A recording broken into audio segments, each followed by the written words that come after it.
Bonjour, je suis avec Camille Deluca, une wedding planner. Si vous êtes en train de préparer votre mariage, Camille va vous donner plein d'astuces pour créer de l'animation. C'est parti! Pour des mariages, donc, vous avez plusieurs animations possibles faites par différents prestataires. Donc vous avez les prestataires, on va dire, classiques qu'on retrouve pratiquement à tous les mariages, qui vont être les DJ, photographes, vidéo, location de voiture, voilà.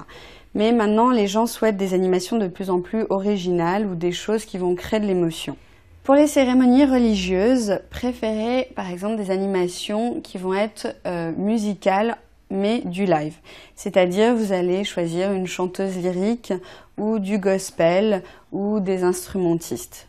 Après, à vous de choisir selon ce que vous préférez. Une chanteuse lyrique peut vous interpréter un Ave Maria magnifique qui fera pleurer toute la famille, comme vous pouvez avoir du gospel pour donner une touche un petit peu plus originale et un petit peu plus festive.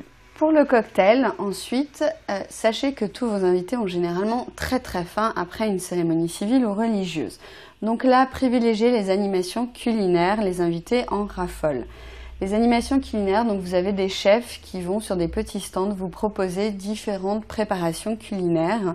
Et là, ça crée une sorte d'interactivité entre tous les invités qui font la queue, qui apprennent à se connaître et qui dégustent ces petits mets préparés spécialement pour eux. Donc les animations culinaires ont toujours beaucoup de succès. Pour le cocktail, vous pouvez aussi également faire appel au service d'un prestataire tel que par exemple un groupe manouche qui mettra de l'ambiance et qui donnera un petit peu le ton de la soirée. À éviter toutes les prestations où vous avez par exemple une personne qui vient faire une prestation telle qu'un caricaturiste ou un portraitiste alors que vous avez 200 invités. Dans ces cas-là, tous vos invités ne pourront pas y participer et ne trouveront pas ça forcément très juste, donc à éviter. Pour les budgets un petit peu moins importants, n'hésitez pas à faire contribuer vos familles et vos amis. Vous avez sûrement dans vos amis une personne qui chante très bien ou des amis qui seront prêts à vous faire une chorale le jour de votre mariage.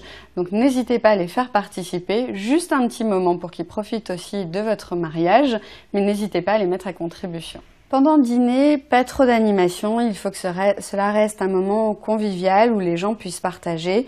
Donc privilégiez la soirée dansante pour là avoir un peu des animations un petit peu plus originales. Pour la soirée dansante, deux animations que l'on peut vous proposer qui sont assez originales. Tout d'abord, pourquoi pas un studio photo. Ça veut dire que dans ces cas-là, vous avez un photographe ou pourquoi pas installer même sinon une vidéo et les gens peuvent comme ça vous laisser soit des petits messages, soit se prendre en photo.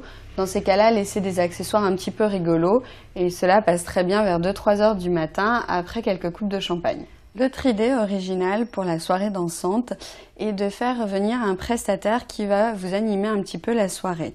Attention, pas une animation lourde, mais une sorte de barman ou barmaid qui vont vous faire des cocktails très originaux et mettre un petit peu l'ambiance plus la soirée passe. Et pour les plus gros budgets, pourquoi pas un avion avec un lâcher de milliers de pétales de rose pendant que vous prenez votre cocktail sur la plage, cela peut être une idée.